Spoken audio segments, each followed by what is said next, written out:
What's going on, y'all? Welcome back to another episode of Money Mondays. And on today's episode, we're going to dive deep into lead generation. This is probably one of the most requested videos that I've had, and honestly, one of the most requested topics from all of my clients, because what so many new entrepreneurs find themselves in, or what they find themselves dealing with, is a situation where they know that they have skill and talent, and they've used their giftedness and their uniqueness and this creativity to come up with a product or a service, and they have something to offer that they believe will add value to other people, whether that's coaching, consulting, speaking, a physical product, whatever it is. They've got something that can help people, but their challenge is getting in front of people, right? They built the thing, and hey, if I built it, they'll come, right? No, not at all. And so we got to learn how to do lead generation. And there's a few tactics and strategies that I think are evergreen and that are pretty much always going to work. So I'm going to go ahead and share my screen again with you guys here, and we can go ahead and dive into this. Now, first and foremost, the point that I want to make to you is that permanent record will always be better than social media. And social media is the way of the future. Don't get me wrong. Social media and personal branding is absolutely going to return some of the highest ROI on any advertising or on any activity, for that matter, in business over the next 10 or 20 years, because people are only going to do business with people that they know, like, and trust moving forward. I think that people are becoming distrusting of the big brands, especially now that AI is a thing. People want that personal connection, and they're really going to heavily lean into these personal brand backed companies. All right. And so these people like Logan Paul with Prime, or The Rock with Terramana, all these people are going to get ahead, and people who continue to follow that model are going to get ahead in the future because people have a connection with the person, not just with the brand. And because of the connection with the person, they're willing to buy whatever product or service that they put out. So social media is a critical component to this, but we have to make sure that we're using it correctly. Permanent record will always be better than social media. Why? Because permanent record is searchable. And in its current form, as I'm recording this in 2023, most social media, as we think of social media, TikTok, Instagram, Facebook, LinkedIn, it's permanent in the sense that, yes, once you put something out there on the internet, it's out there forever. It's not permanent in the sense that the algorithm does not reward old content, okay? It doesn't really push things that are old. It has to have a constantly refreshed new feed of content, right? There's two exceptions to this: podcasts and YouTube. Podcasting is one of those things where people will literally find somebody new that they've never heard of.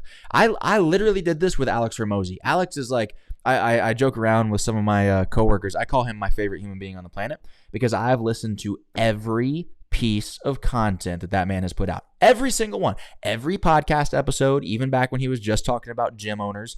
Every YouTube video. Like, I don't know, the way he does it, the way that he explains things, the way he does his content, it resonates with me, and I feel like I can identify with him. He thinks the way that I think, and it's just like, that's my guy. And so I watch all of his content. When I discovered him, I went back to episode 1 of his podcast and watched it from the very beginning. So podcasts are one of those things where you have that permanent record factor where people 100 years from now can still go back and learn from that. Books are another one, right? The written word has longevity. I've got a Bible sitting on my desk right here, been around for thousands and thousands of years. Books can do that. Even podcasts don't have that type of longevity, right? It's a permanent record in some sense, but it is I guess I shouldn't say the word permanent. It is a more permanent record. The written word is the most permanent record, right? You ain't getting rid of that one. So leverage these things that are still value additive. We're still sharing our knowledge and expertise and adding value to people, which will then allow them to know, like, and trust us and be willing to purchase things from us. It's the exact same system, but instead of using short-term social media, use that short-term social media to push people into long-term permanent content that will always be searchable, okay? Now, the other great thing about podcasts is you get to leverage OP credibility, other people's credibility. You would be amazed that just because you appear on somebody's podcast, that gives you so much more credibility. And we all know this. Like, we've seen the videos on TikTok where there's the camera just off to the side and it makes it look like somebody's on a podcast, even though they're not. But we just assume if you're talking to somebody else and somebody's interviewing you, man, surely you must know what the heck you're talking about. Surely you know what you're talking about. Maybe I do, maybe I don't. Stop calling me Shirley. Listen, what I'm trying to say is when you are on other people's platforms, that lends you credibility in multiple ways. One, if that individual is somebody of high status and high credibility themselves, the fact that they trust you on their platform, credibility. The fact that they're putting you in front of their audience, credibility. And two, the fact that, again, you're being interviewed, people just assume that there's credibility there. So you're leveraging other people's credibility, and it's a more permanent record. So I'm a huge fan of putting yourself out there on podcasts, both your own and other people's. Number two, YouTube. All right. YouTube is the second largest search engine in the world at the time of recording this video. And here's the thing. How-to videos will always be searched. Always. Right? Now, the cute, funny cat videos, I don't know. The trend videos, the dances on TikTok, I don't know. But if you look in how to change a carburetor, how to replace the oil in a 2006 Mazda Miata, like these are things that people are going to be searching for years from now, right? How to get leads in your business, similar to the title of this. How to sell to whatever your demographic is. How to sell to lawyers. How to sell medical supplies to doctors. Like, it doesn't matter how niched down and specific you get. If you're making how-to videos on YouTube specifically, I see no end in sight for that. It's a huge value add, and it's a great way for people to come get exposed to your brand, get exposed to the value that you can provide, and then actually become leads. Now, make sure that at the end of every YouTube video, you have a place where they can go to find out more, so where they can work with you further.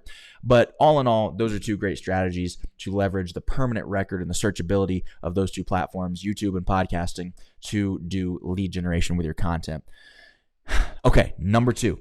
Affiliates. This one's fun because it can grow exponentially when it's set up correctly. So watch this. This is something that hasn't really been talked about publicly, right? There's a guy named Andrew. His last name rhymes with fate. I'm not going to say it because I'll get shadow banned by YouTube based on what's going on with him and his brand right now. But he was able to literally take over social media, literally take it over. And most people don't know how that happened, right? They're like, how in the world does this guy have so many people posting all of his content? Now, most of us are familiar with the fact that he did not have an account himself on any of the social medias, Instagram, TikTok, etc. He might have had an Instagram, but on TikTok for sure, he didn't have his own account, right? He had thousands and thousands of other people promoting his stuff for him. And so the question becomes, how, right? Here's what he did. He put all of his best content into a folder, Google Drive, Dropbox, whatever. And he pitched people, I can help you make money without having a product and without having content. All you need to do is edit these videos, chop them up, and then post them on your own TikTok account that you're creating for this little side venture that you've got. What you're going to do is take a Discord link. Here's where this goes to the next generation of internet marketing. You're going to take a Discord link and you're going to put it in your bio. This Discord link is going to send them to my free Discord, from which we will upsell them to my products, right? Now, in the past, what we would have to do is just put a link in bio for whatever that product or service was, right? Go to your landing page. And there's resistance there because now I'm asking whoever my affiliate is to sell stuff to other people. There's resistance there. And then that affiliate has to ask that audience that they're in front of to buy something. There's resistance there. But if I give them a Discord link and I just say, hey, can you put this in front of your audience using this content that I gave you and just have them sign up for free? Now there's no resistance. I don't feel weird about that. And then they can go, that affiliate can go to their audience and say, hey, I'm not selling anything. Just join this Discord link, right? And all of a sudden, there's no resistance there anymore. The cool thing about Discord is it can tell who invited people, so it knows where that individual who joined the Discord came from. And then if they make a purchase that's connected to that account, then the original affiliate will still be able to get a commission. And so it takes the resistance of affiliate marketing out while still having the incentive of affiliate marketing built in. It's an amazing, amazing structure, right? I think another thing that he did, I'm not sure on this one, but from what I've heard, is he had a commission that scaled with referrals, right? So the more people, so that this is where it started to diverge into an MLM situation where those people's affiliate marketing commissions were actually increasing the more people that they got enrolled into the program to post those TikToks for him alongside of them, right? So the more additional affiliates that you enroll, the higher your own affiliate commission goes. So it's this weird mix of like MLM plus affiliate marketing, and it's all really low resistance because of the way the Discord works. It's so cool. It's just so cool the way that works. So that's a great way to do lead generation as well, if you have the content to do it, and if you have that initial push, if you have that initial community where you can tap into to say, hey, here's this affiliate opportunity that I have for you. That's a great opportunity as well. Last but not least, for our lead gen, direct outreach. It's still the most predictable way to generate leads. Why? Because I know that if I send this many DMs, I'm probably going to get this many leads. I know if I cold call this many businesses, I'll probably get this many prospects. I know if I send this many emails or hand out this many flyers, I'll probably get this many whatever.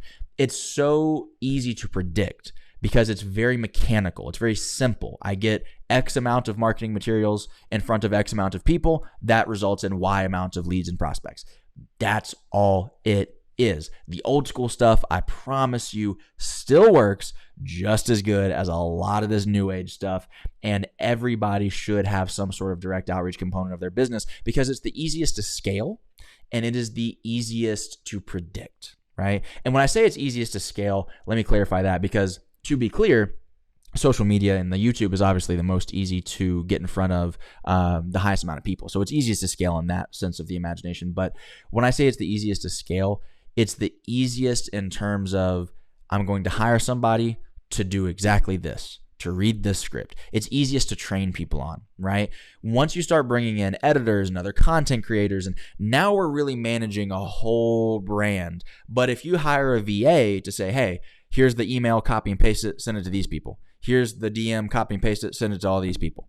It's easy to scale in that regard, okay? And if you have predictable metrics where you say for every VA that I hire, I pay them this much, they're able to send this amount of cold outbound, and this is the amount of response that we get, it's a very simple math equation to say, does this make sense or does it not make sense? And we scale from there, right? So that's why I say it's very easily scalable.